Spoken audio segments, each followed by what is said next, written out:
A-20 stealth aircraft अभी एक बहुत बड़ी तादाद में चाइनीज एयरफोर्स में शामिल हो गया है। यह 5th जनरेशन का स्टेल्थ फाइटर है। तस्वीर ये आपके सामने लगी है और मैं हूं दानवीर सिंह, जो इसके मायने समझाएगा कि 500 J-20 चाइनीज एयरफोर्स में शामिल होने का क्या मतलब है और हमारे लिए यह क्यों परेशानी का सबब होना चाहिए। तो शुरुआत करते हैं। यह तस्वीर है J-20 स्टेल्थ फाइटर की और अभी एक रिपोर्ट आई है जिसके तहत यह कहा गया है कि अब यह जहाज stealth fighter aircraft Chinese air force के अंदर 500 के नंबर्स में मौजूद है। मतलब कि जून तक ये 500 का नंबर हो गया था, आंकड़ा 500 का हो गया था। आपको मालूम है भारतीय वायुसेना के अंदर कितने फाइटर एयरक्राफ्ट होंगे? अंदाजन नॉट मोर देन 550 टोटल।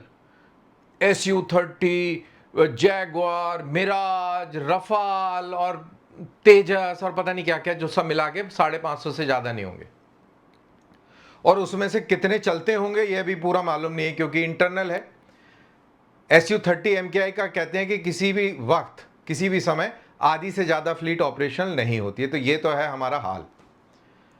और अब इसमें यह खबर आना कि 500 J-20 जो हैं चाइनीज एयरफोर्स में शामिल हो चुके हैं। तो इसका सीधा सीधा मतलब यह निकलता है कि चाइना के पास में अभी वो काबिलियत है कि वो किसी भी कॉन्फ्लिक्ट में बड़े पैमाने पर स्टेल्थ फाइटर एक साथ डिप्लॉय कर सकती है और अगर मल्टीपल फ्रंट्स पे उसको लड़ना पड़े तो उसके पास इतनी औकात है कि वो अलग अलग फ्रंट्स पर बड़े आराम से लड़ सकती है। तो ये उसकी कैपेबिलिटी हो चुकी है।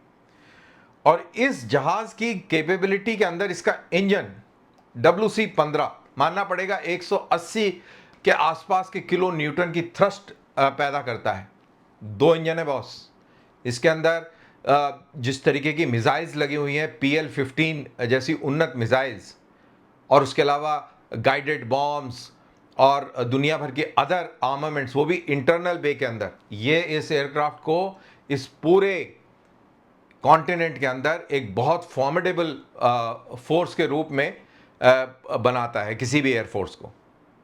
अमेरिकन को पसीना आ गया है कि इतनी बड़ी तादाद में, और अभी तादाद और बढ़ेगी, रुकी नहीं है, ये अभी प्रोडक्शन जारी है।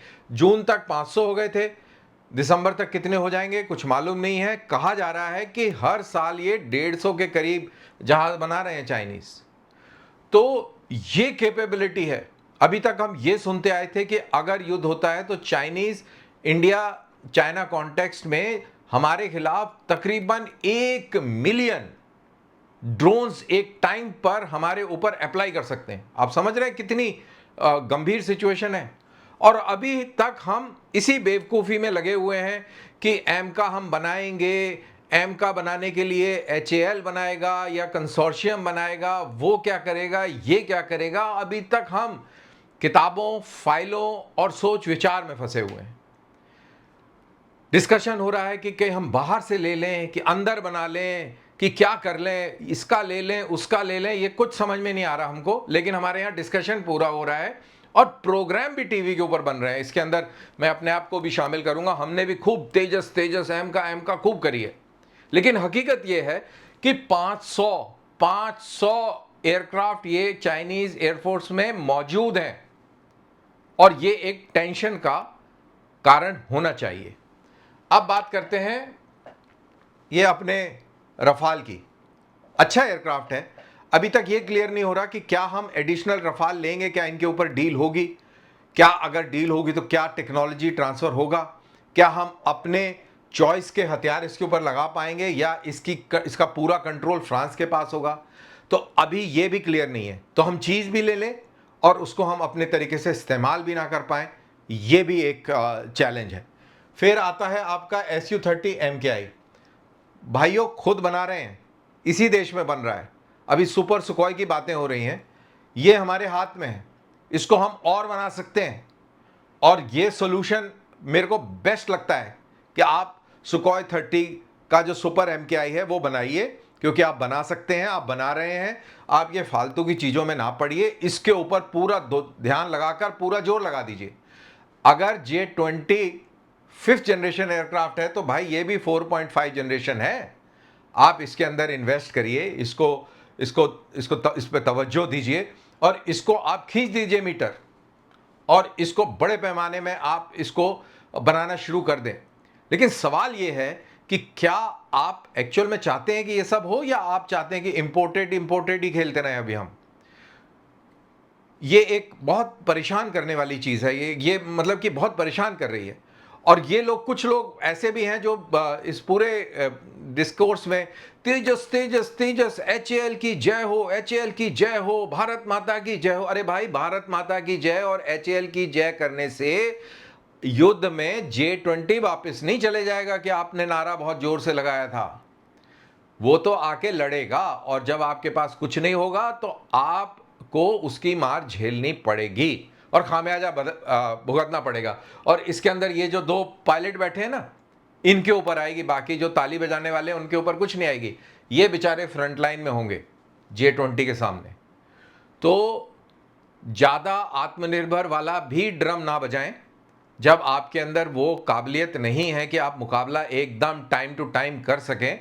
तो प्लीज़, आत्मनिर्भर अपनी तरीके से चल रहा है, बहुत अच्छे तरीके से चल रहा है, और हमारा जो तरीक़ेकार है वो बिल्कुल काफ़ी बदली हो चुका है। अब प्राइवेट सेक्टर भी आ गया है एमका को बनाने के लिए, तो वो अपनी जगह पे चलता रहेगा। जब एमका बन जाएगा तब हो जाएगी हमारी बल्ले बल्ले, लेकिन जब तक हमारी बल्ले बल्ले नहीं होती है, मेरा पर्सनल विचार है कि Su-30 MKI का जो सुपर सुखोई प्रोग्राम है, इसके ऊपर पूरी तरह तवज्जो दी जाए, बड़े पैमाने पर, बड़े स्केल पर इसका डेवलपमेंट किया जाए, और ये जो डिस्पैरिटी आके खड़ी हुई है इसका मुकाबला किया जाए। और साथ ही, क्योंकि ये इसी फैमिली से ताल्लुक़ रखते हैं, Su-57 बहुत ही उम्दा एयरक्राफ्ट है, अपने आप को 6th जनरेशन का फाइटर एयरक्राफ्ट बताते हैं। जो भी बताते हैं, J-20 से बेहतर है, इसमें कोई बुराई नहीं है। अगर रशिया कह रहा है कि भाई तुम ले लो, टेक्नोलॉजी भी ट्रांसफ़र करेंगे, तुम जो बोलोगे वो करेंगे, तो as a stop gap measure आप इसको ले लो।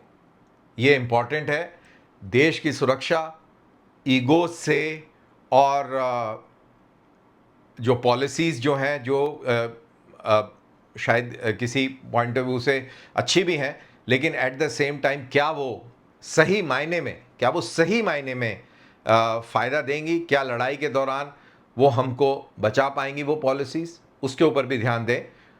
एमका बन रहा है, बहुत शानदार एयरक्राफ्ट बन रहा है, तेजस हमने बनाया है, ये एक बहुत अच्छा डेमोन्स्ट्रेशन है कि हम ये बना सकते हैं। इंजन हम नहीं बना पाए हैं, और ये यहाँ पर एक थोड़ी सी एक तकलीफ भी होती है। यहाँ पर एक छोटा सा उदाहरण दे दूँ।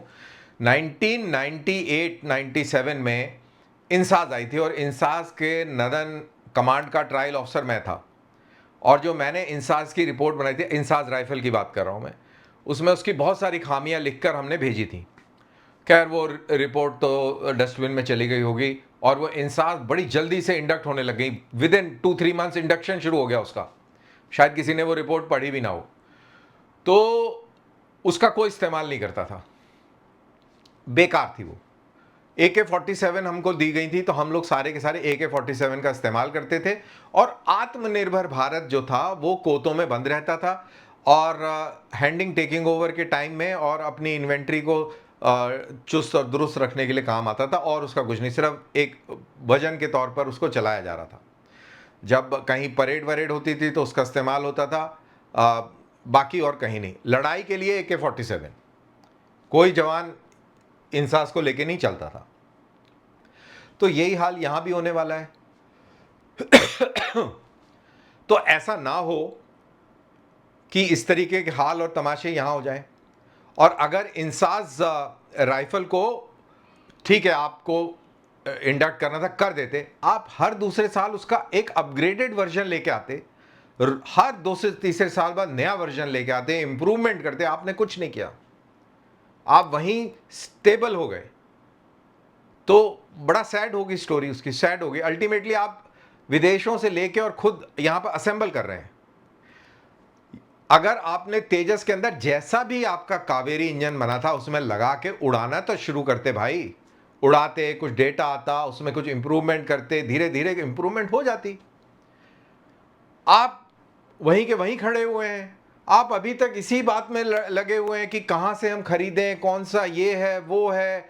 और आत्मनिर्भर भारत अच्छा प्रोग्राम है, लेकिन उसके अंदर भी हमारे को अभी तक क्लैरिटी नहीं मिल पा रही है कि हमने ये आत्मनिर्भर भारत कैसे चलाना है। आत्मनिर्भर भारत ज़्यादा ज़रूरी है कि सेफ्टी ज़्यादा ज़रूरी है पायलट्स की, कि भारत की सुरक्षा ज़्यादा ज़रूरी है। शॉर्ट टर्म में हमारा क्या प्लान होना चाहिए, लॉन्ग टर्म में हमारा क्या प्लान होना चाहिए, इसके ऊपर क्लैरिटी समझ नहीं आ रही।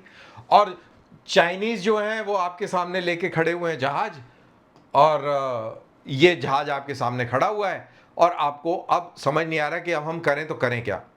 रफाल खरीदें, सुपर सुखोई में पैसा लगाएं, या SU-57 ले लें, या एम का करते हुए 30-32 की टाइमलाइन है वो। तेजस की भी ऐसे खूब टाइमलाइन थी, तो क्या वो मीट हुई, क्या वहां तक पहुंचे? All these factors are there. इनको गंभीरता से हमको सोचना समझना चाहिए, और एज पब्लिक, एज जागरूक नागरिक हमको इस चीज के ऊपर, क्योंकि अल्टीमेटली डिफेंस हम सबकी जिम्मेदारी है। सिर्फ एयरफोर्स की जिम्मेदारी नहीं है, या आर्मी नेवी की जिम्मेदारी नहीं है, हर एक प्रत्येक शहरी की जिम्मेदारी है ये। और शहरी को जागरूक होना चाहिए, इंस्टेड ऑफ टॉकिंग नॉनसेंस कि ये वो। मैं समझ गए हो गए आप कि मैं क्या कहना चाह रहा हूं, मैं उस तरफ जाना नहीं चाह रहा हूं। उस चीज में जाने के बजाय अगर आप इन चीजों में ध्यान दें कि हमारी एजुकेशन का क्या स्तर है, हमारी साइंस एंड टेक्नोलॉजी का क्या लेवल है, हमारे डिफेंस का क्या स्टेचर है, क्या स्टेटस है, तो ये सारी चीज़ें बहुत इंपॉर्टेंट है। ये आम लोगों को पता होना चाहिए। और मेरे को बहुत अच्छा लगता है कि यूट्यूब चैनल के ऊपर लोग हमारे जैसे लोगों की बात सुनते हैं, और आई एम श्योर जब हम ये बात करते हैं तो उनके ऊपर भी कोई ना कोई इम्पैक्ट जरूर पड़ता होगा। तो जब आप मेरे जैसे व्यक्ति का वीडियो देखें, स्पेशली डिफेंस को लेकर, तो उसके अंदर पॉलिटिक्स एकदम साइड में रख दें और कंट्री फर्स्ट आगे रखते हुए, देश को आगे रखते हुए उस चीज को सुने, समझें और अपनी प्रतिक्रिया दें। अगर आपको यह मेरा वीडियो पसंद आया हो तो प्लीज इसको लाइक कीजिए, चैनल को सब्सक्राइब कीजिए और अगले वीडियो का इंतजार कीजिए। दीजिए इजाजत। जय हिंद।